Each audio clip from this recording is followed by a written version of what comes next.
Le football. 3 syllabes, des milliards de battements de cœur. Pour certains, c'est un simple jeu. Pour d'autres, c'est un destin.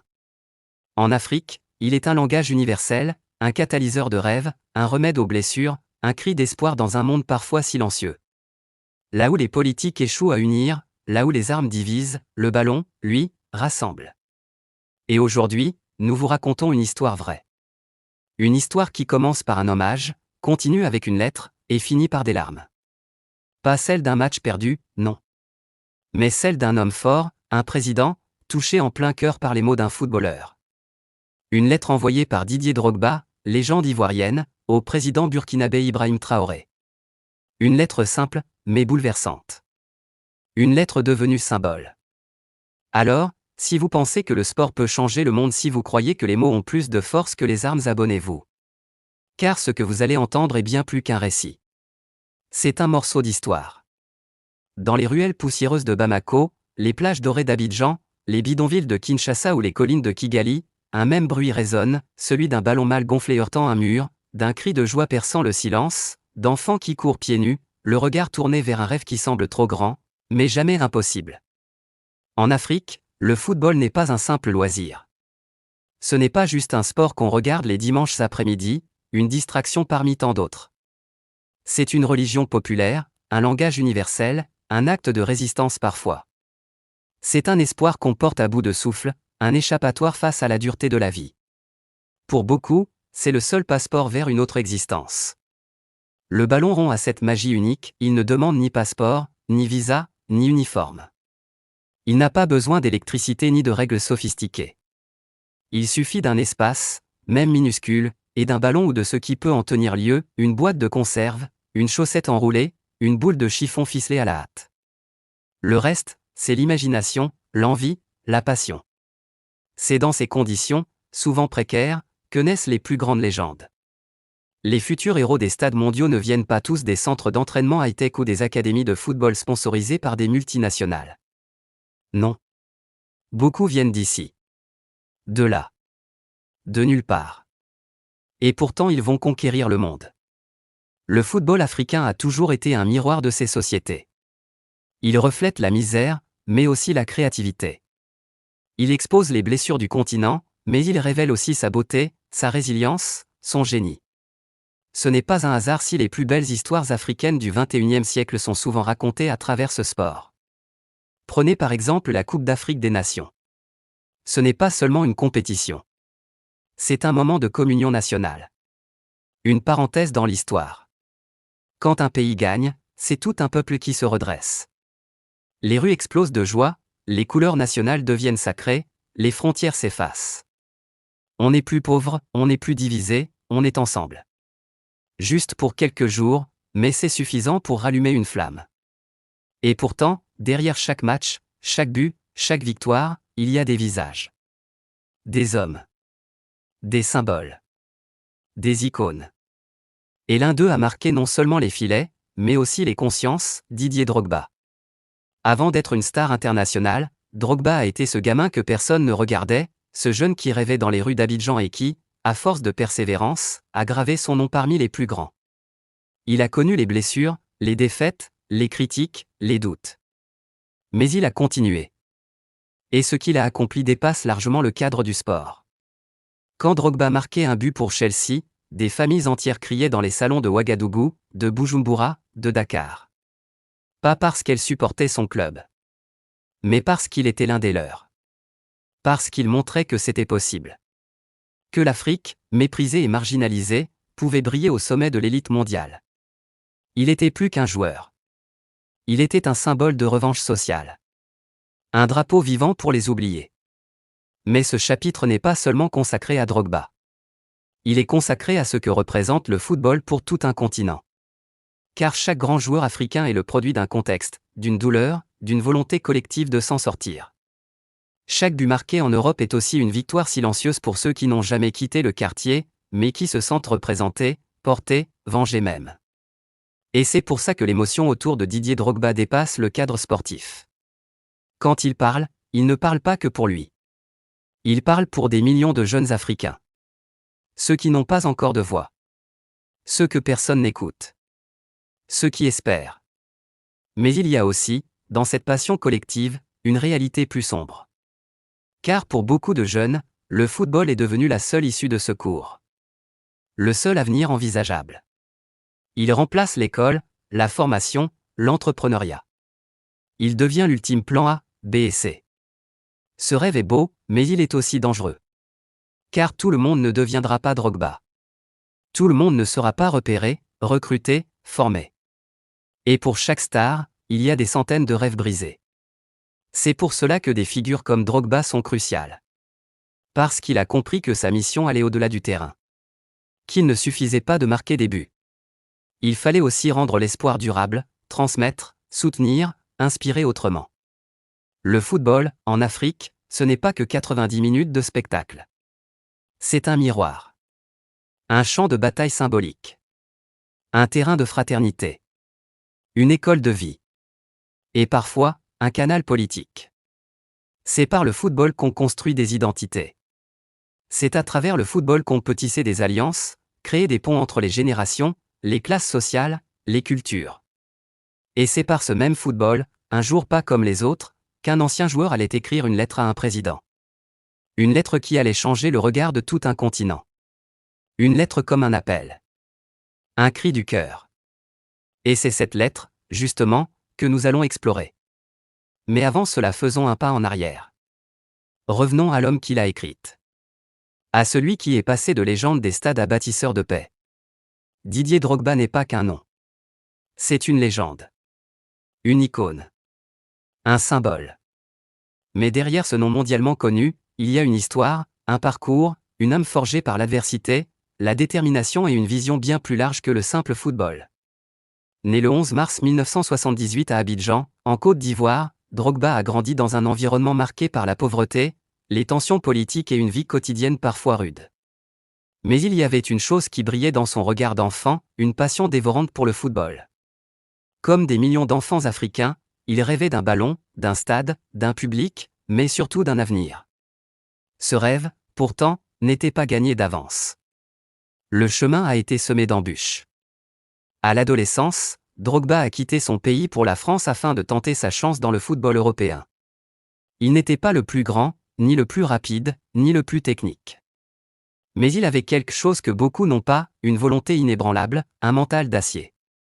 De club en club, de petit terrain en terrain prestigieux, Didier a gravi les échelons. Chaque but marqué, chaque dribble réussi était le fruit d'un travail acharné, d'une discipline sans faille, et d'une confiance qui ne se démentait jamais. Mais Drogba ne se contentait pas de briller par ses performances sportives. Il s'est rapidement imposé comme un leader, un capitaine capable de porter toute une équipe sur ses épaules. Son arrivée à Chelsea FC en 2004 marque un tournant. Là-bas, il devient une star mondiale, remportant titres, récompenses et admiration. Mais ce qui fait de Drogba une figure unique, c'est sa capacité à transcender son rôle d'athlète. Il ne joue pas seulement pour gagner des trophées. Il joue pour une cause plus grande, celle de l'Afrique. Car Didier Drogba a toujours gardé un pied dans son pays, dans ses racines. Pendant la guerre civile qui a ravagé la Côte d'Ivoire, il n'a pas hésité à prendre position. En 2005, après une victoire cruciale en Coupe d'Afrique des Nations, il s'agenouille dans le vestiaire et lance un appel vibrant à la paix à toute la nation ivoirienne. Cette scène, simple mais d'une puissance rare, est devenue un moment historique. Cet acte a montré que le football pouvait être un vecteur de changement social, un levier pour la réconciliation. Drogba est alors devenu plus qu'un joueur, un ambassadeur de la paix. Il a compris que ses buts n'étaient pas seulement destinés à faire gagner un club ou une équipe nationale, mais à inspirer et unir un peuple divisé. Au fil des années, il a mis son image et son influence au service de causes humanitaires, notamment avec sa fondation qui œuvre pour l'accès à l'éducation, la santé et le développement en Afrique. Il est aussi devenu ambassadeur de l'UNICEF, défenseur des droits des enfants, promoteur de la solidarité. Drogba a pris le rôle que beaucoup de stars sportives hésitent à endosser, celui du bâtisseur, du leader engagé. Mais ce qui est peut-être le plus marquant dans son parcours, c'est la sincérité de son engagement. Drogba ne parle pas pour exister. Il agit. Il s'implique. Il donne de son temps, de son énergie, et surtout de son cœur. Il incarne cette nouvelle génération d'Africains qui, tout en connaissant la gloire internationale, ne renient jamais leurs racines ni leurs responsabilités envers leur continent. Son combat dépasse donc les stades. Il est une voie pour les sans-voix, un pont entre les continents, un modèle pour des millions de jeunes qui, comme lui, rêvent d'un avenir meilleur. Sa notoriété lui confère un pouvoir unique, et il l'utilise avec humilité et détermination. Cet aura d'homme d'influence et de paix est précisément ce qui a attiré l'attention d'Ibrahim Traoré, le jeune président du Burkina Faso. Traoré voit en Drogba non seulement un héros sportif, mais un frère africain, un symbole d'espoir, un exemple de résilience. Dans un continent où les figures inspirantes sont souvent rares, Didier Drogba est une lumière. Et c'est cet homme-là, à la croisée des chemins entre sport et engagement, qui a récemment adressé une lettre au président Traoré.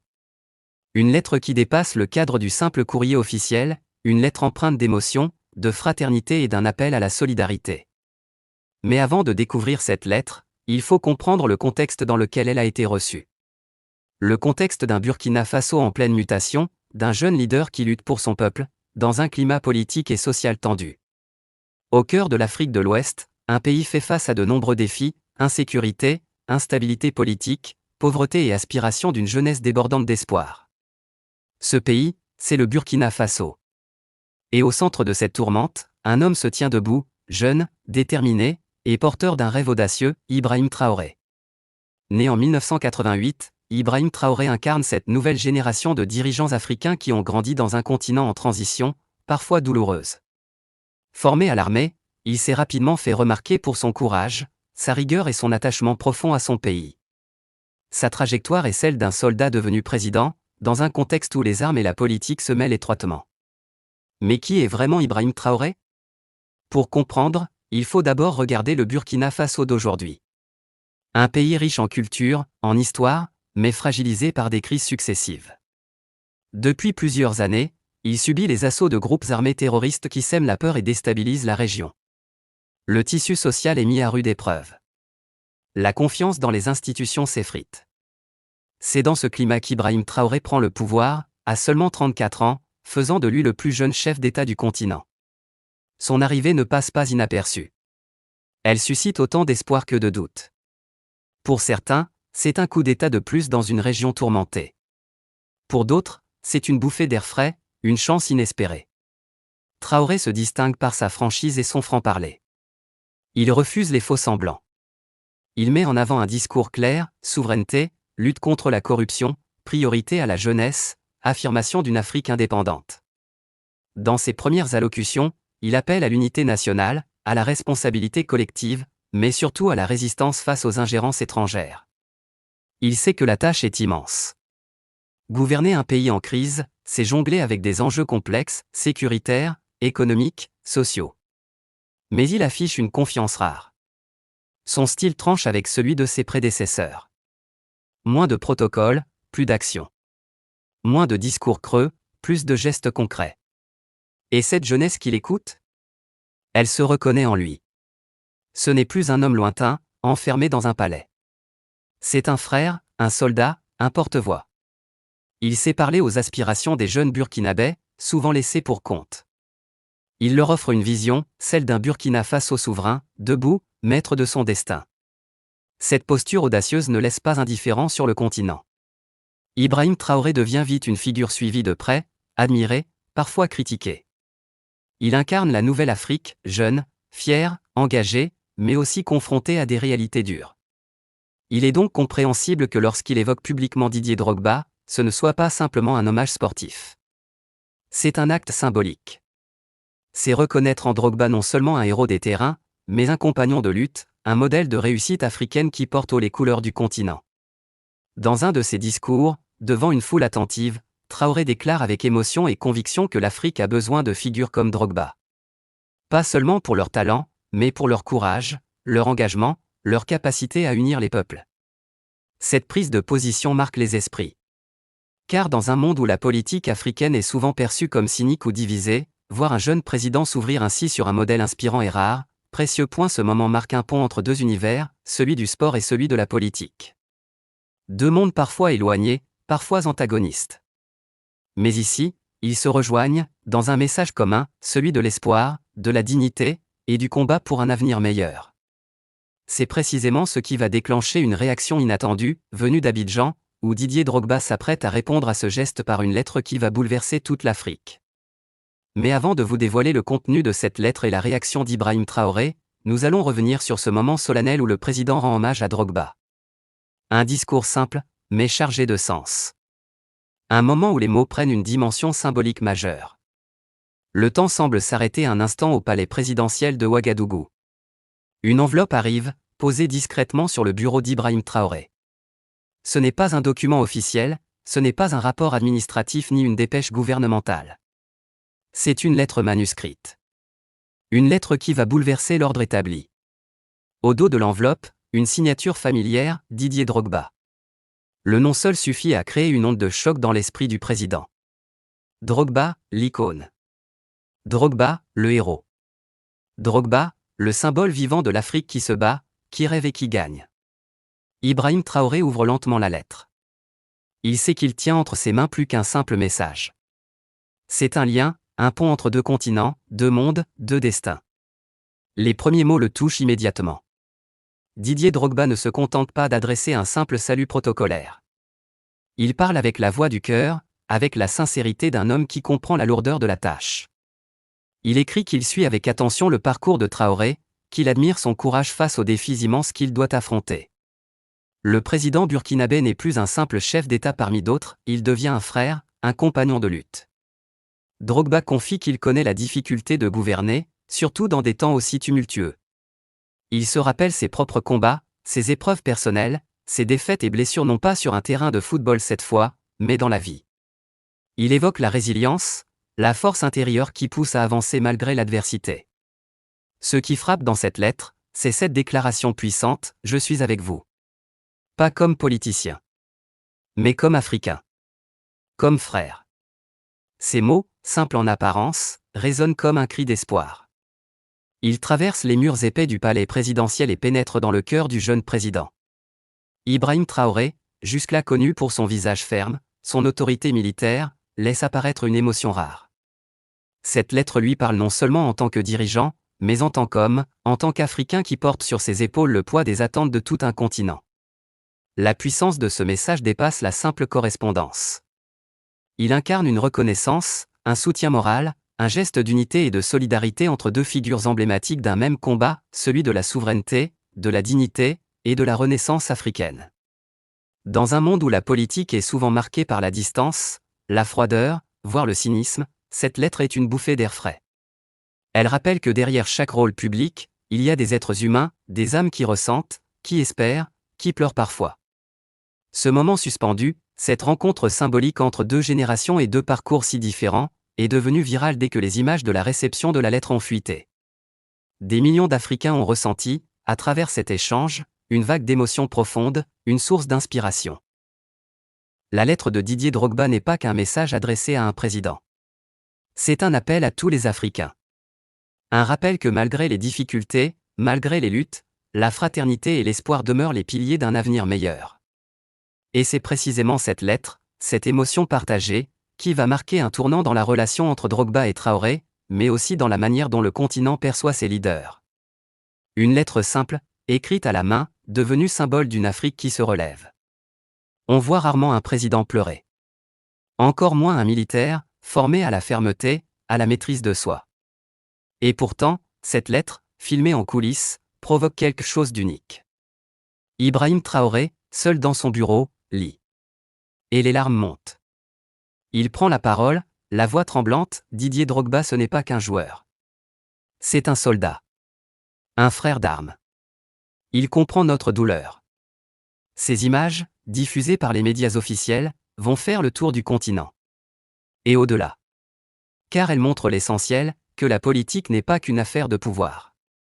Qu'elle peut être humaine. Que les leaders aussi ont un cœur.